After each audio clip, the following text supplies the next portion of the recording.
Yeah, there's been a few times where I'll be walking down the hallways and I'll be like, why are you smiling like an idiot? Is this what you call democracy?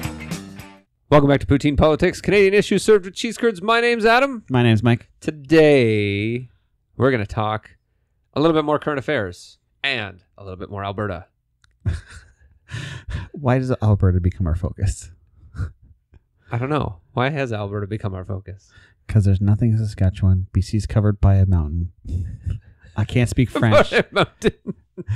I can't speak French, so we've got that border blocked off. And Manitoba's our friends. Yes, okay, fair enough. We like Manitoba. I mean, we like the other provinces too, but we like Manitoba more. Sorry. Not sorry. Sorry, not sorry. And this is not Wexit Part 4 of 2. Part 4 of 2. What we're talking about here is the United Conservative Party Kamikaze campaign, Yes. the Elections Commissioner, and Bill 22. Oh, there's the bill. Oh, all yes. Right. Now, I'm not getting into all of the meat and potatoes of Bill 22 because that would take too long. But I'm focusing on the parts of Bill 22 that specifically have to do with the first two parts of what I'm talking about, which is the Kamikaze campaign and the Elections Commissioner. Yay. Let's not go some places we don't need to go to. That's right. So, Mike, what do you know about the Kamikaze campaign? I know that because we have the best electoral system in the world, there was a person who ran, I can't remember the person's name, but basically they ran so that way Jason Kenney voted in. Close enough. And they were paid for by basically Jason Kenney to do so. So, okay. That in a roundabout way. Like in a roundabout way, yes. 6 degrees from Jason Kenney. You got it. Okay. I'm good with that. Sorry. Allegedly. Yeah. Well, really, at this point, it's not particularly allegations because fines have been levied. But anyways, so here's how the UCP Kamikaze campaign happened. Short form. July of 2017, the Progressive Conservative Party, the Wild Rose Party, merge into the United Conservative Party. And they need to have a leadership election because obviously each of those parties had a leader and they're not just going to say, you be the leader. They got to have an election. When the election actually happened, there were only 3 people involved. So there was Jason Kenney, who's obviously the premier right now. There was Brian Jean, who was the leader of the Wild Rose. And there was Doug Schweitzer, he was a longtime member of the PC party, and he's currently the Minister of Justice in Alberta. You can't be serious. Carry on. Okay. That becomes important later, okay? No. So, there was a 4th candidate who dropped out before the vote. His name was Jeff Callaway. So, Jeff Callaway was the president of the Wild Rose Party. So, not the leader, but he was the president of the party. Yeah, that happens. Okay. Yeah, whatever. So, the election itself took place in late October 2017. But from a period of August until early October, essentially what's come out is Jeff Callaway's entire purpose of being in the leadership election was to slag Brian Jean. I'm going to throw mud at one candidate. Right. And if you retaliate, you're throwing mud. If you don't retaliate, I just bring you down. Gotcha. Correct. And at the same time, it was essentially designed so that Jason Kenney could take the high road in that leadership campaign. Right. Okay. What's come out are the following. So during the campaign, apparently, senior members of Jason Kenney's staff worked hand in hand with senior members of Jeff Callaway's staff in order to come up with things like attack ads, talking points, speeches, campaign strategy, and it was all focused around attacking Brian Jean, leader of the Wild Rose Party, to say, here's why we don't want him to be the leader of this new United Conservative Party. And so this was going on essentially for that entire 2-month period of time. But before the last debates and the election itself, then Jeff Callaway dropped out. But essentially, he not only did he drop out, but he had built up a base of support for himself, and then dropped out and endorsed Jason Kenney. And so his base of support joined with Jason Kenney's base of support. Yeah, because that's how they elect their leaders. It's always interesting. Yes, exactly. We see that fairly often when it comes to electing leaders. So, yep. All right. That's the first part about the Kamikaze campaign, because essentially Jeff Callaway was in there. It was in the running for the leadership of the United Conservative Party. And despite obviously him saying otherwise, his purpose in being there was really never to be a part of the election, was never to become leader. Although he did come out at one point and say, no, I was running to become the leader of the party. Like, this was legitimate and everything else. Well, you could make the claim. I mean, if one's going high road, one's going the low road, whichever one works, that's the person who becomes the leader, right? Yeah. But they're doing a polar opposite to get the maximum effect. Right. So that they could make that argument. Terribly, but they could. Yeah. When I looked at the numbers for the leadership election, Jason Kenney ended up winning with, I think, like 62% of the delegate votes. That's almost a landslide. Yeah, exactly. It was a no doubt that he was the one that won.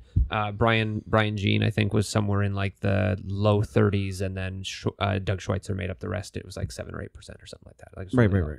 Okay. Here's where the election commissioner comes in. So the election commissioner position was created in 2017.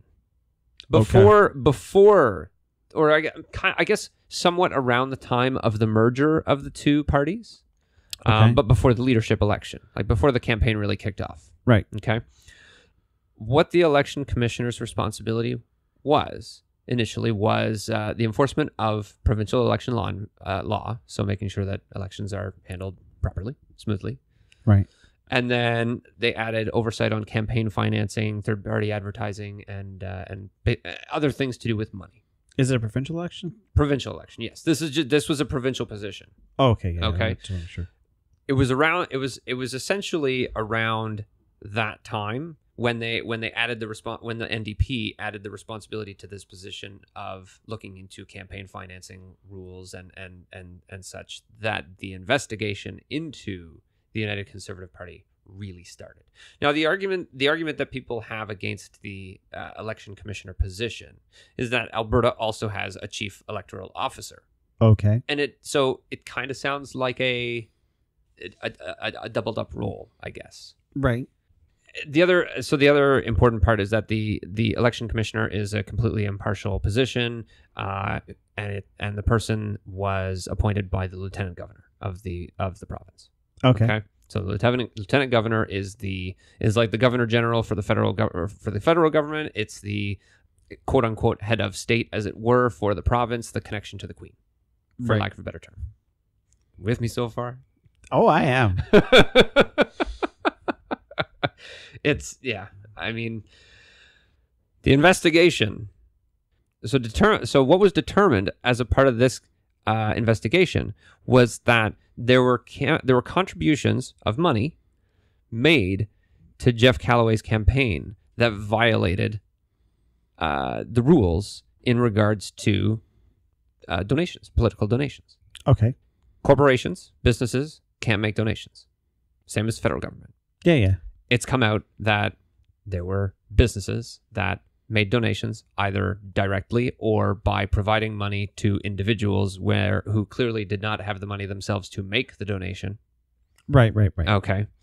So in Alberta, and it's pretty much the same across the board across Canada, so donations by third parties, unions, and corporations are not allowed. And it's basically come out that a lot of the money that he received, considering the fact that his campaign basically started with nothing, it's been determined that a lot of the donations that he received came from corporations and other third parties that are not allowed to make donations in an election. Right. The kinds of things that happen in the States that we like to avoid happening here. Yes. Because we don't think that a corporation should have a voice. Right. Unlike what they did in the States. So, to date, the investigation levied about just a little over $200,000 in fines between individuals and corporations. $70,000 worth of those fines were to Jeff Callaway himself for his involvement in this whole debacle.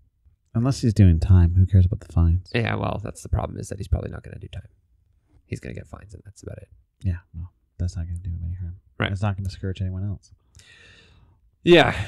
So I guess this kind of leads into the final bit of this. And although I say it's the final bit, but this is the hefty part of it, I feel. So the investigation technically is still ongoing. However, this is where Bill 22 comes into play. Now, like I said, there's a lot of moving parts when it comes to Bill 22, but I was only focusing on the parts that had to do with the election commissioner, which there was a lot. When I pulled the bill up and I searched for the term elections commissioner, it comes up 178 times. Oh, you called me a nerd. So, Bill 22, otherwise known as the, I love this name, in that I hate it. Reform of Agencies, Boards, and Commissions and Government Enterprises Act 2019. Okay. Because, like I said, there's a lot of other things that you can get into the weeds about with this bill. I'm only focusing on the stuff that really is tied to this particular circumstance. Right. Okay. So essentially, this Bill 22 is what they classify as an omnibus bill because of everything that's included in it. It's not a bill that focuses on one situation, right? It focuses on stuff that's all across the board when it comes to the provincial government, which is why the elections commissioner term came up 178 times, because that term is in a lot of different bills and other amendments and things like that when the position was created. Right. Okay. The biggest part, I guess, that affects the investigation is amendments that they made to the Election Act. What they did in this change is they essentially are folding the position of the elections commissioner back into the position. Well, actually, not even back into, because it was a separate position. But they're folding the position of the elections commissioner into the position of the chief electoral officer. And as a result, the guy who's currently the elections commissioner is losing his job. So this is happening while the investigation is still ongoing. I mean, if I was election commissioner, I would be like, "Oh, you're going to remove my job? Yeah, I'm definitely going to go on your side." Yeah. How about no? Yeah. So wording that they added, because I guess initially when I'm reading through it, because I started reading the stuff online that's saying, oh, they're eliminating his position during the investigation. It's total corruption and cronyism and stuff like that. And I'm like, okay, well, hold on a second. I mean, is that really what's going on? And so while I'm reading through the bill, it's, initially it doesn't necessarily sound that way. Like they kind of make the reading of it sound more like the elections commissioner is just going to fall under the purview of the chief electoral officer. Okay, yeah. Except for adding a specific line, section 153.093. Oh my good lord. The wording is very specifically, the office of the election commissioner is dissolved. That's what the section says.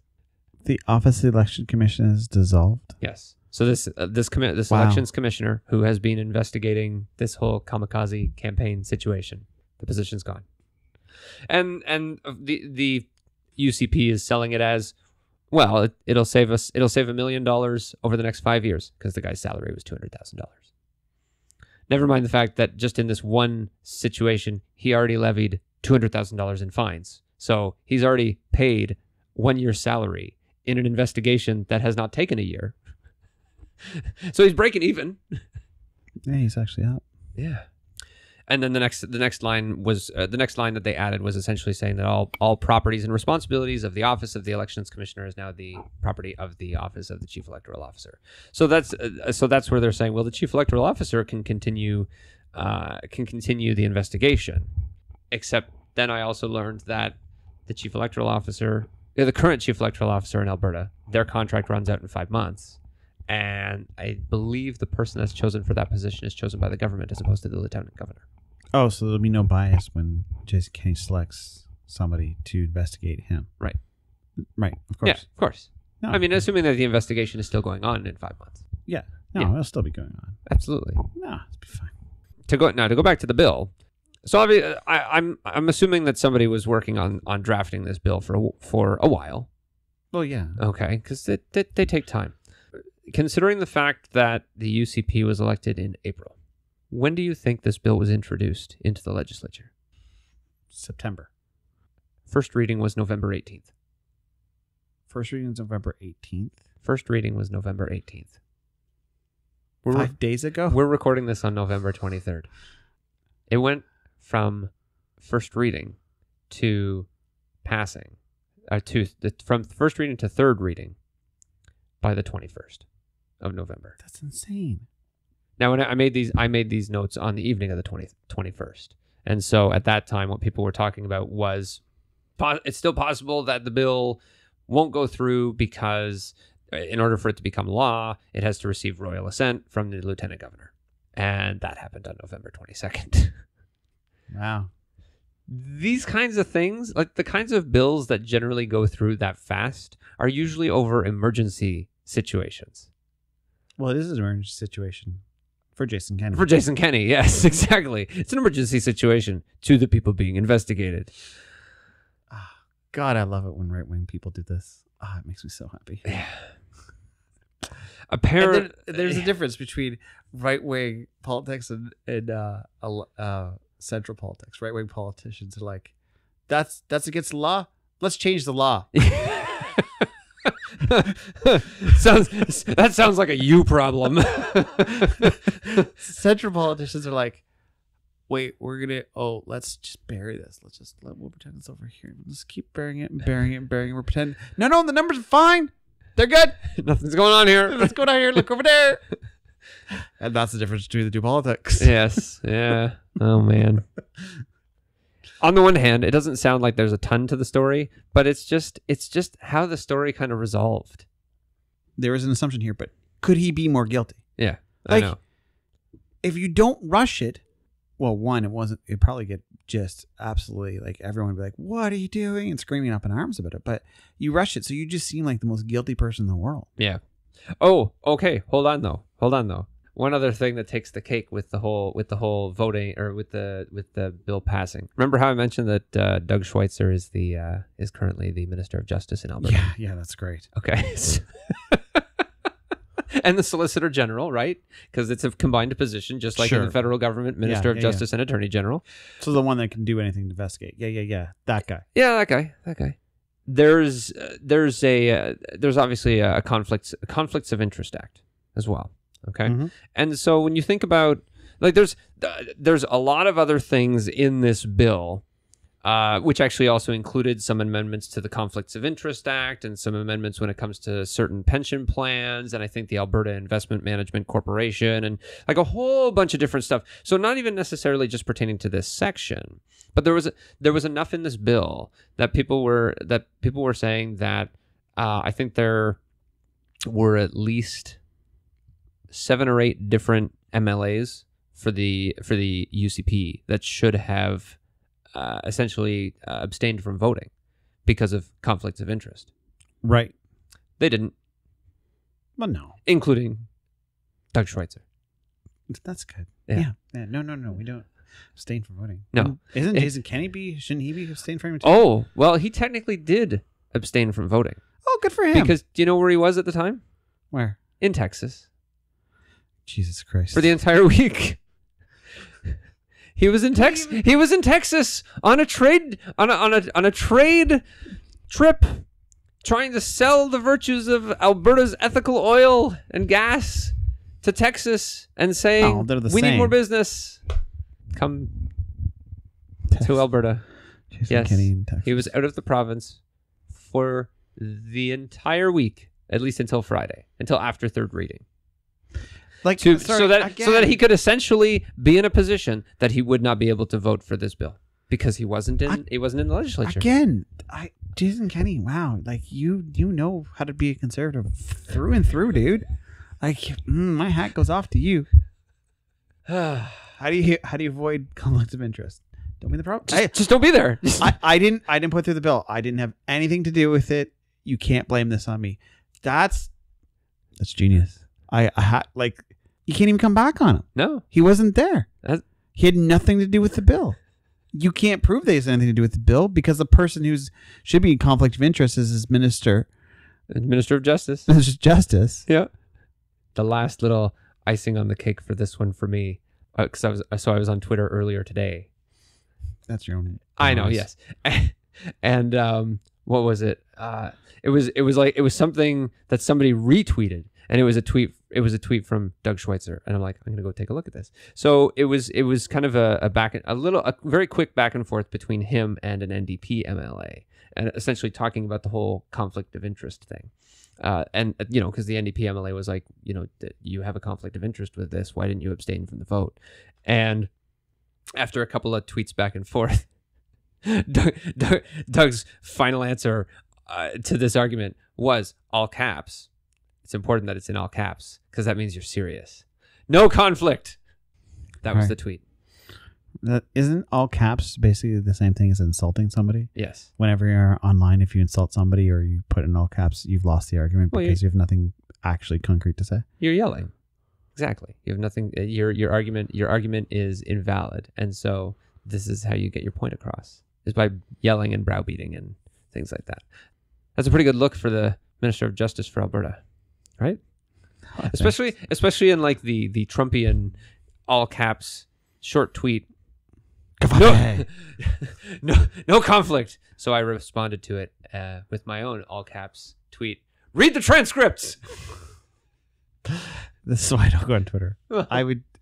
Oh man. Like I said, one of us had to. One of us has to. I know.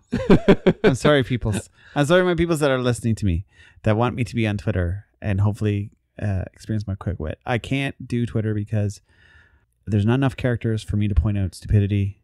The only thing I would do with Twitter would be like, this is the link. You need to go research about it and come back to me when you have an actual saying. Yeah. That is one of my favorite tricks to do. Well, since you have 280 characters to do it with on Twitter, you'd probably be able to do that. Yes. Okay. See, you need to get on Twitter. Even, and I have to say this, as bad as this thing is for Jason Kenney, so to speak, it's still not as bad as Ford. No, I It's not even the same- suppose. It's not even the same ballpark. Jason Kenney can claim deniability to no end, right? Sure. Ford got caught on an audio tape. Yeah. Okay. All right. Fine. Whatever. And this isn't fine. the only one. There's 2 other pending lawsuits about his election fraud. Yeah. He's an infinite well. Yes. Yes. Which, like we talked about before the federal election, we wanted to branch out a little bit. So that's and Alberta's been an easy target. You know. Yeah, it has. I could talk about the fact that the government of Saskatchewan has hired Stephen Harper's firm for whatever, but there's not enough of a story there yet to really get into it. But so, as a little bit of quick follow up from the conscience rights episode, Alberta Bill 207, because this also, I guess, got resolved just on Friday, I think, as well. So that bill was in committee. So it had gone through first reading and passed, and it went to committee, and it was shut down. It was shot down in committee. Oh, so somebody listened to what I had to say. They must have listened to us. Well, clearly we actually have followers in Alberta for some reason. Yeah, we do. So they must be listening to us when I pointed out the fact that it was just a train wreck of a disaster. Yeah. Well, Like this one here is a corruption at its finest. Like Jason Kenney, as far as the politician goes, like those are A+, dude. Like that's well played. Listen, I didn't propose the bill. I don't have anything to do with it. It's not me. I wasn't here to vote for it. And I didn't vote for it. Wink, wink, wink. Yeah. And I was off trying to promote our province. And now he's saying that the media reporting on it is misguided. Yeah, I hate that MO now because our parties have. Can't say fake news anymore. It's misguided. Misguided. Whatever. So we have that little bit of a bright spot in the fact that the whole conscience rights bill was shot down, but now we're basically in a position that this investigation that's been going on is probably dead in the water. But we'll see. Maybe we'll be wrong. Let's put this another way to look at this. The best case scenario, if this bill wasn't going to get passed, was that Jason Kenney would have been found out to have done this and received fines. Yeah. The most probable best case scenario. I'm not saying the absolute best case scenario because there's no way that he could go to jail and lose his leadership, but that's never going to happen. But he could have gotten fined. It could have exposed him. That wasn't very likely to happen though. Who knows? We're splitting hair on a splitting hair. Yeah, right? we are. In the end result, yes. If the investigation does actually continue, and it's determined that say Jason Kenney had direct involvement, you're right. The worst that probably would happen would be fines. I think it's more than that though. It's like, you know what? Even if it wasn't something that involved criminal charges and a trial and stuff like that. I mean, the fines are one thing, but there's also it's kind of that court of public opinion situation, right? Like, what hurts more, if it was criminal and he went to jail for 5 years, or he loses the next election and never has a spot in politics again? Yeah, no, he'd have to fall on the sword. But with him, the way that he's done this move, like the amount of deniability he has. It's just Yeah. I love Because it. I was on a trade mission to Texas. Yeehaw! I wasn't here. He went from North Texas to actual Texas. I like that. Yes. He followed the pipeline. Yeah, right. Well, his dreams anyway. So, yeah, that's that. God, I love you, Alberta. Jason Kenney, and they think that he might become the new Conservative Party at some point, but I don't know. I don't know. Doug Ford's trying to learn French. He said it should be pretty easy. That literally came out yesterday too, on the 22nd. Oh my God. Why else would Doug Ford need to learn French? I know that there's plenty of French people in Ontario, don't get me wrong, but what other reason would Doug Ford have to learn French? Oh my God. Thanks for listening. My name's Adam. My name's Mike. We'll talk to you soon.